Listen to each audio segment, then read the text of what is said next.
Hi everybody, my name is Ravis and I teach philosophy and literature. And please don't mind the background noise क्योंकि background में काफ़ी सारी noise आएंगे. मेरा window open है. पिछले वीडियो में I have spoken about Zarathustra and this particular book called thus spoke Zarathustra by Friedrich Nietzsche. और पिछले वीडियो पे काफ़ी अच्छे रिस्पॉन्स मिले थे क्योंकि मैंने हिंदी में बनाया था. So I am continuing this video in Hindi once again. अब जैसा कि मैंने बोला था कि वीडियो में I will try to analyse each and every paragraph, each and every chapter. तो वही करने वाला हूँ मैं आज. तो ज़ाराथुस्ट्रा का प्रोलॉग हमने देखा था. अब उसका जो फर्स्ट चैप्टर है वो हमने ऑलरेडी एक्सप्लेन मैंने कर चुका था. मैं कर चुका था. ठीक है. तो इस वीडियो में क्या करूँगा, मैं आज दूसरा प्रोलॉग मतलब दूसरा प्रोलॉग का जो दूसरा चैप्टर है उसको देखेंगे. And this is very philosophical. You need to be very focused, otherwise समझ नहीं आएगा क्योंकि नीचे जो हैं काफ़ी पैराडॉक्सिकल तरीके से लिखते हैं और काफ़ी रिफाइंड वे में लिखते हैं. उनका एक सेंटेंस एक बुक के बराबर होता है. बट फिर भी मैं कोशिश करूँगा इसके वर्क को जस्टिस देने की. ठीक है. अब आगे क्या होता है, जब ज़ाराथुस्ट्रा माउंटेन से नीचे डिसेंड कर रहा होता है, नीचे उतर रहा होता है. ठीक है. तो वो एक हर्मिट से मिलता है. अब यहाँ पे हर्मिट जो होते हैं, जो सेंट्स जिसको कहते हैं, है ना, जैसे हमारे यहाँ पे है ना, हिंदुज़म के अंदर भी है. अगर if you go to Varanasi और ऐसे कुछ जगहों पे, तो वहाँ पे बहुत सारे सेंट्स मिलेंगे जो यूजुअली क्या करते हैं, अपने घर को छोड़ के हर्मिट बन जाते हैं. अपने घर को छोड़ के लोटा कमंडल लेके निकल जाते हैं, है ना. तो इनके ऊपर भी क्रिटिज़म है. नीचे ने कहीं ना कहीं इनके ऊपर भी, सेंट्स के ऊपर भी क्रिटिज़म किया है. अब ज़ाराथुस्ट्रा एक वॉन्डरर से मिलता है. This is how Nietzsche make an introduction to a wanderer. Nietzsche कहते हैं कि this wanderer is no stranger to me, he passed by here many years ago. देख रहे हो यहाँ पे जब पहला मीटिंग होता है उस हर्मिट से, जब पहला मीटिंग होता है उस वॉन्डरर से, तो नीचे कहते हैं उसको देखते ही कि मैंने इसको पहले भी देखा है, ये मेरे लिए कोई नया नहीं है. तो यहाँ पे जो नीचे क्रिटिसाइज़ करे, ये अपने आप में सेंटेंस के अंदर क्रिटिज्म है. सेंट जो है वो ज़ाराथुस्ट्रा को ऑलरेडी जान रहा है क्योंकि ज़ाराथुस्ट्रा उस माउंटेन पे रहता था. लेकिन ज़ाराथुस्ट्रा सेंट को इसलिए भी जान रहा है, हर्मिट को इसलिए भी जान रहा है क्योंकि वो हर्मिट एक जगह छोड़ के कहीं गया ही नहीं है, अभी तक वहीं पे है. तो जैसे हम बाबाज को देखते हैं, है ना, वो लोटा कमंडल लेके चल देते हैं और एक ही गाँव में बार बार, है ना, 1 महीने के बाद, 1 साल के बाद राउंड ट्रिप करता रहता है ना, घर घर जाके भिक्षा मांगते रहते हैं. तो एक तरह से उसके ऊपर क्रिटिज्म है. और हर्मिट जो होते हैं वो अपने आप को इंटेलेक्चुअल कहलाते हैं. वो अपने आप को कहते हैं कि मैं गॉड से, मेरी बातें गॉड से होती है ना, मैं गॉड को जानता हूँ, है ना, गॉड के थ्रू मैसेज मैं लोगों तक पहुँचाता हूँ, है ना. तो एक सेंस में देखा जा सकता है कि जो हर्मिट्स होते हैं वो सबसे इंटेलेक्चुअल माने जाते हैं. मतलब उन लोगों को लगता है कि they are the most intellectual ones. तो यहीं पे नीचे उसका क्रिटिज्म कर रहा होता है. नीचे कह रहा होता है कि मैं इसको जानता हूँ, है ना, मैं इसको जान रहा हूँ और इसके पास उतना डेप्थ नहीं है जो कि मेरा नॉलेज ले सके या फिर मैं जो नॉलेज देने वाला हूँ, है ना, वो इसको मिल सके. अब देखो यहाँ पे एक सेंस और बनता है कि नीचे जो हैं उन्होंने इसको नीचे लाया, मतलब पहाड़ों पे से डिसेंड कराया. अब याद करो, if you have read the new testament, तो उसमें क्या होता है कि लास्ट में जब जीसस रिजरेक्ट करते हैं तो जीसस भी माउंटेन से डिसेंड कर रहे होते हैं, ऊपर से नीचे आ रहे होते हैं. तो एक सेंस में यहाँ पैरेलली ड्रॉ करने की कोशिश की गई है कि जो ज़ाराथुस्ट्रा है वो डिसेंड हो रहा है, कहाँ से, ऊपर माउंटेन से नीचे आ रहा है, हेवन से अर्थ पे आ रहा है और वो कुछ बताने वाला है, लोगों को कुछ बताने वाला है. जैसे क्राइस्ट ने क्रिश्चियनिटी के बारे में बताया, क्राइस्ट ने क्रिश्चियनिटी के मोरल एस्पेक्ट्स को बताया. बिल्कुल सेम उसी तरीके से नीचे ने एक पैरेलली ड्रॉ किया कि जो ज़ाराथुस्ट्रा है he is going to teach the human kind. ठीक है. अब मैन काइंड को क्या चीज़ टीच करेगा, वही सुपरमैन का कॉन्सेप्ट. आगे देखते हैं. फिर कहता है, अब दोनों के बीच में और कॉन्वर्सेशन चल रहा है. अब इसी बीच में हर्मिट और जो ज़ाराथुस्ट्रा है दोनों आपस में काउंटर एक तरह से क्वेश्चंस कर रहे हैं. अब हर्मिट कहता है कि मुझे मैनकाइंड से मतलब नहीं है, मैनकाइंड एक तरह से मेरे लिए डेड है क्योंकि मैनकाइंड को कुछ भी बताओ उसे कुछ समझ नहीं आती, वो नॉलेज लेने के लिए तैयार नहीं है. जैसे हर ब्रेकअप के बाद लड़की कहती है ना, I hate Mankind, I hate man, बिल्कुल उसी तरह से हर्मिट कहता है I hate Mankind. Anyway, jokes apart, है ना. इसलिए एक जगह यहाँ पे सेंटेंस है, वो कहता है कि आई do not, now I love God. ये जो हर्मिट है वो कहता है now I love God, mankind I do not love. मतलब मैनकाइंड से मैं प्यार नहीं करता, मैं गॉड से प्यार करता हूँ. क्यों बोलता है, क्यों कहता है man is too imperfect a thing for me. जो मैन है, जो ह्यूमन काइंड है, जब मैन की बात होगी तो मैन का मतलब सिर्फ मैन ही नहीं है, मैनहुड ही नहीं है, बल्कि मैन एंड वुमेन सब है, सारे के सारे लोगों की बात की गई यहाँ पे। प्लीज़ फेमिनिज्म की बातें मत करना, ठीक है। अब क्या होता है, कहता है now I love God, mankind I do not love, man is too imperfect a thing for me, love of mankind would destroy me.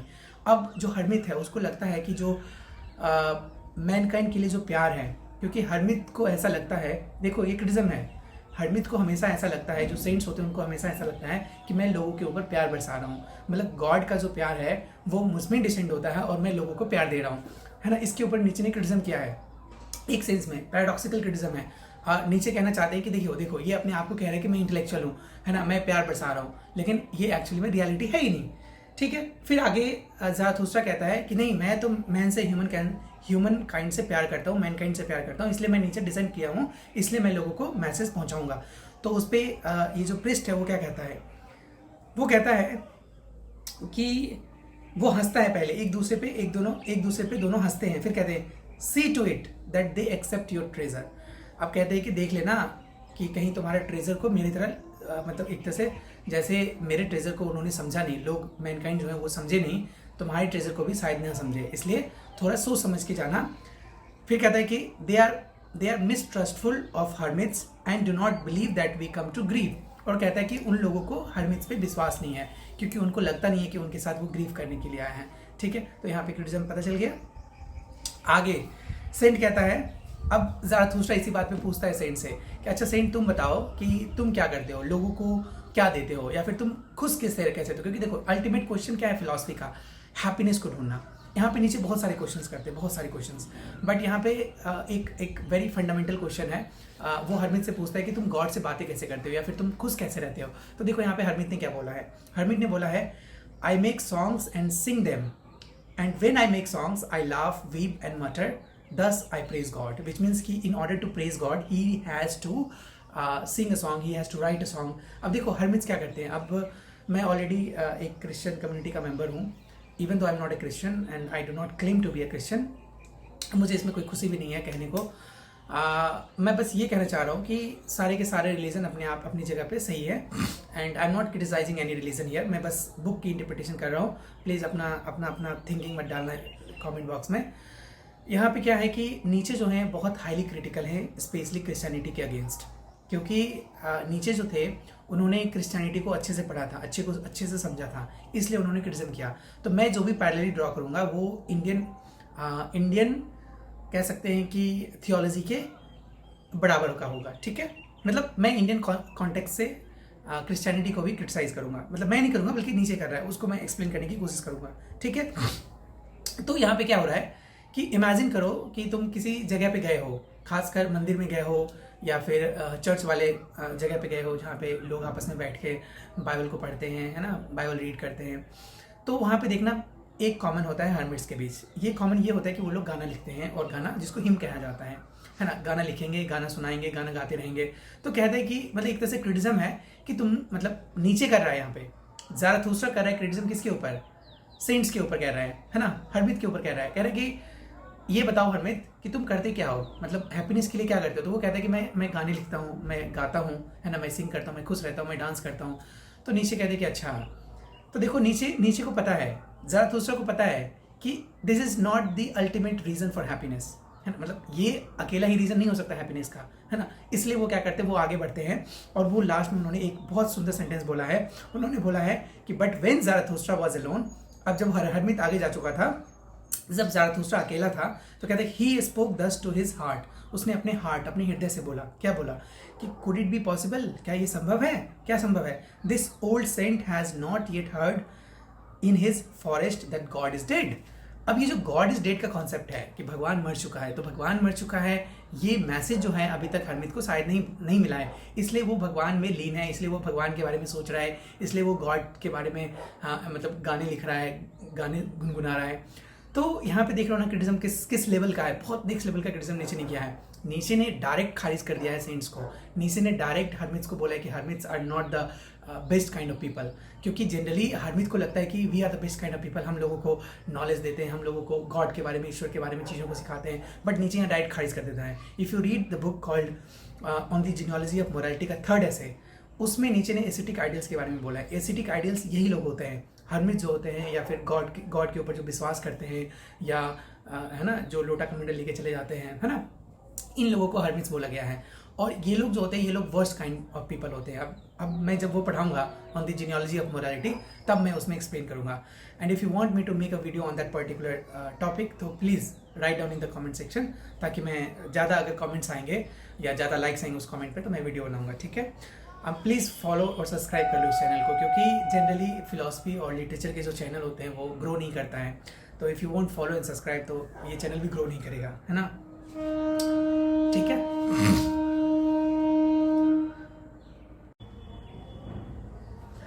अब हम तीसरे अध्याय पे चलते हैं, प्रलोक का तीसरा अध्याय।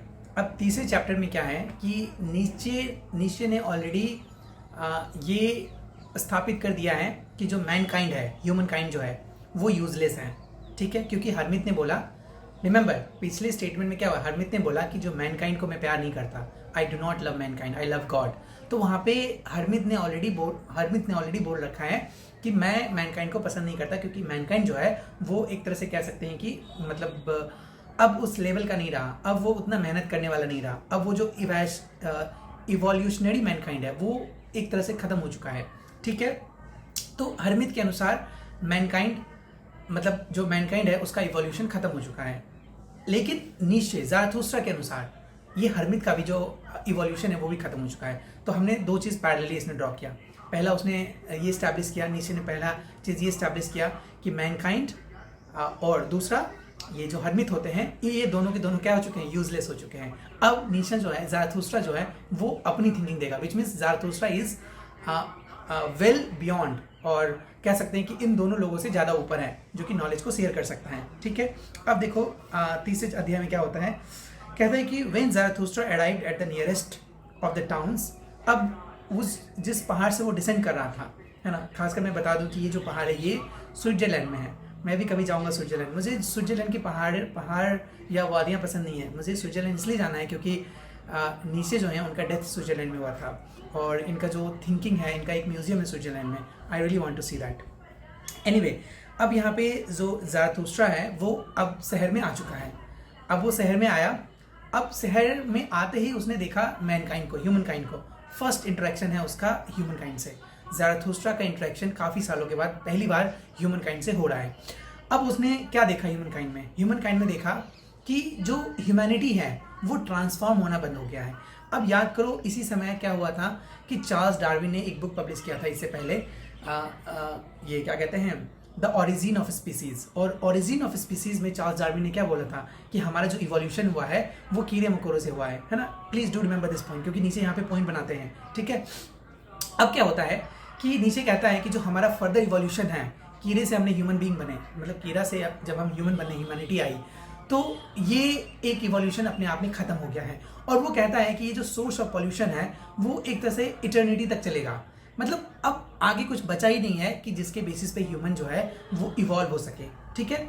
अब देखो नीचे क्या कहते हैं, आगे कहते हैं कि इसीलिए मैं तुम लोगों को सुपरमैन की कॉन्सेप्ट बताने के लिए आया हूँ। मतलब नीचे कहते हैं कि I teach you the superman, I am going to teach you the superman, which means कि अ मैन टीच, मतलब सुपरमैन जो है नीचे के अनुसार क्या है कि man is something that should be overcome, which means कि जो मैन है, जो इंसान है, हम ह्यूमन बीइंग जो हैं, ह्यूमन बीइंग के बियॉन्ड जाना है ना। एक ऐसी मतलब अंडरस्टैंडिंग क्रिएट करना है, एक ऐसा नॉलेज क्रिएट करना है कि हम मैनकाइंड को सरपास कर सके।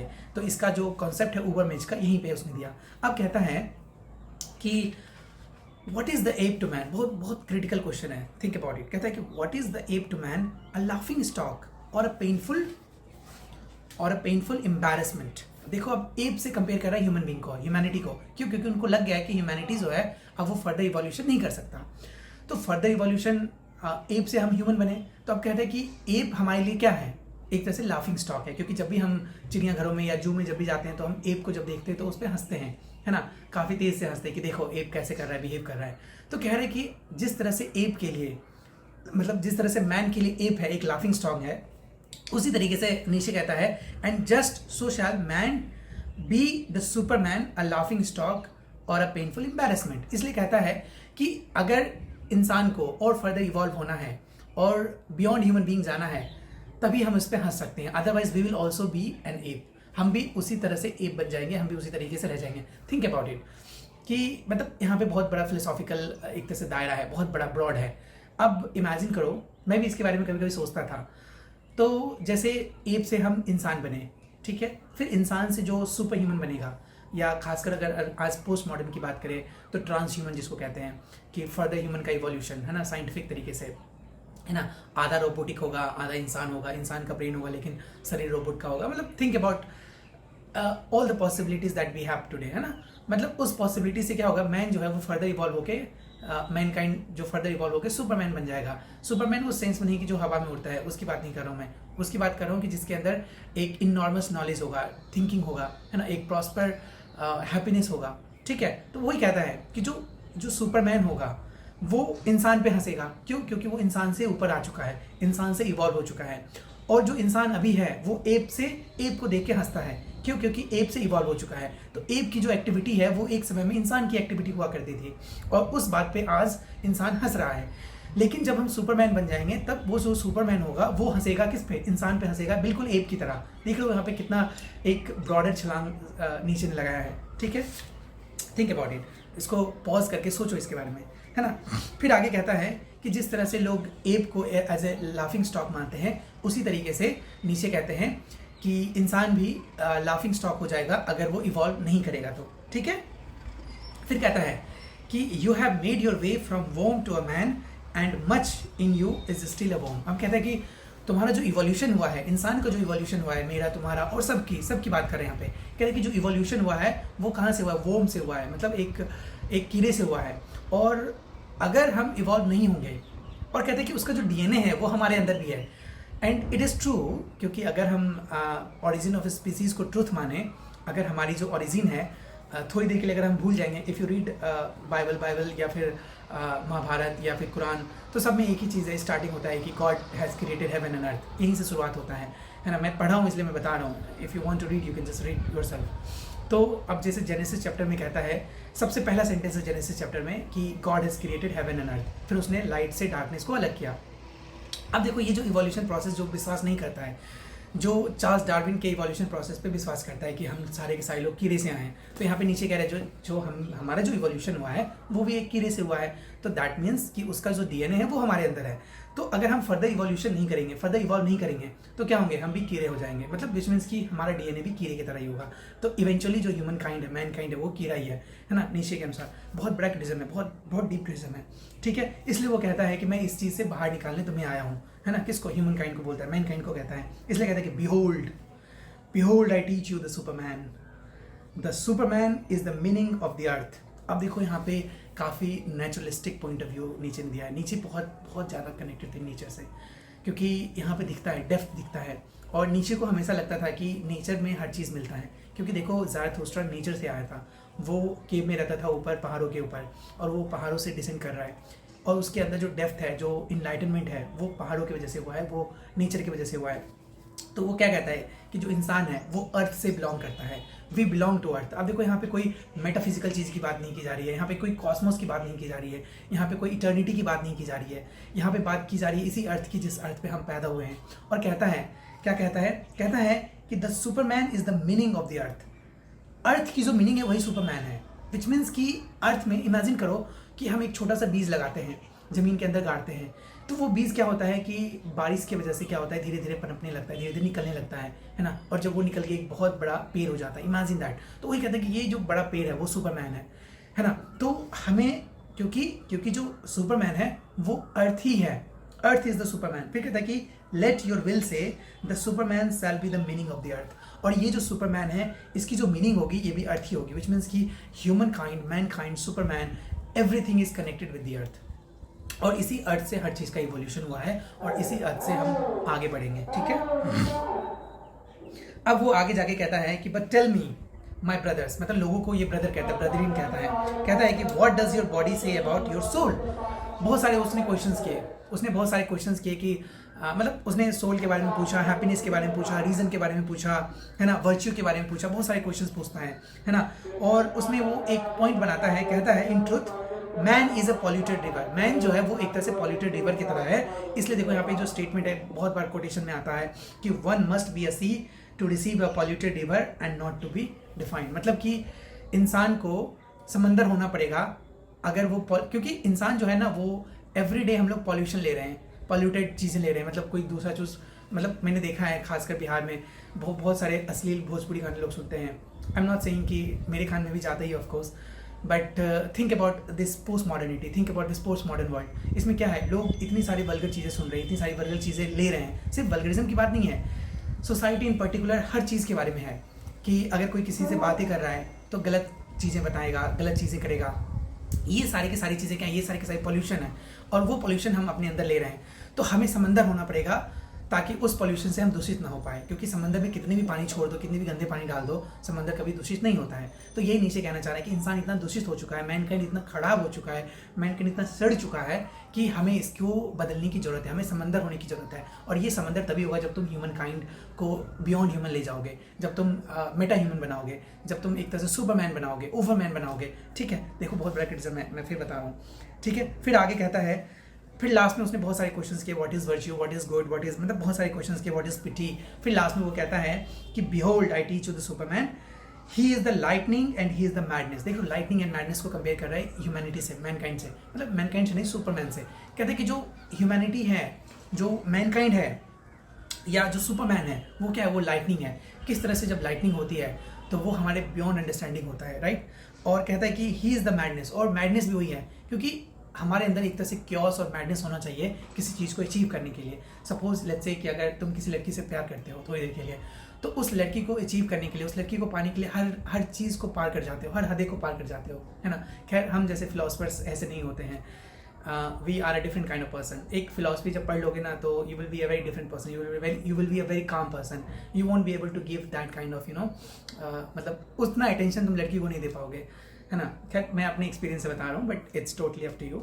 तो ये जो है, ये जो मैनकाइंड वाला सिचुएशन है, ये जो सुपरमैन वाला सिचुएशन है, वो कहता है, नीचे कहता है ना, कि हमारे अंदर मैडनेस होना चाहिए, हमारे अंदर लाइटनिंग होना चाहिए, है ना, तभी हम किसी चीज़ को कर सकते हैं, किसी चीज़ से ओवरकम हो सकते हैं। तो we need that kind of, we need to possess that kind of power, we need to possess that kind of कहते हैं एनर्जी, है ना। ठीक है, फिर नाउ कहता है आगे कि ज़रथुस्त्र फिर आगे कहता है कि चलो मैं बहुत सारी चीज़ें बोल चुका हूँ और मैं बहुत बार सुन चुका हूँ उस रोप के बारे में। अब देखो उसी समय जब वो डिसेंड करता है, जब माउंटेन से नीचे आता है, तो वहाँ पे रोप पे ना कुछ लोग चल रहे होते हैं। तो बहुत सारे अपने गांव में भी देखे होंगे कि लड़के, छोटे छोटे बच्चे होते हैं जो दो तरफ रोप को टाइट से पकड़े रहते हैं और एक उस पर चल रहा होता है। तो वहाँ पे इस तरह का शो चल रहा होता है। तो अब ज़राथुस्त्रा कहता है कि मैंने बहुत इसके बारे में सुना है, चलो चल के देखते हैं। देखो इसके अंदर फिलोसॉफिकल है। मैं अगले लेक्चर में, क्योंकि ये लेक्चर काफ़ी बड़ा हो जा रहा है, तो मैं अगले लेक्चर में जो चौथा अध्याय है, 4th चैप्टर है, उसके बारे में मैं चर्चा करूंगा और किस तरह से उसने फिलॉसफी को एक तरह से मेटाफिजिक्स से कनेक्ट किया नीचे ने। ठीक है, तो I will see you in the next one. Please do subscribe again, मैं कह रहा हूँ, क्योंकि चैनल ग्रो नहीं करता है। अगर सब्सक्राइब नहीं करोगे तो चैनल ग्रो नहीं करेगा, और मतलब मेरी पर्सनल एनर्जी इसमें लगती है। तो please do subscribe and share it with your friends. I will see you in the next one.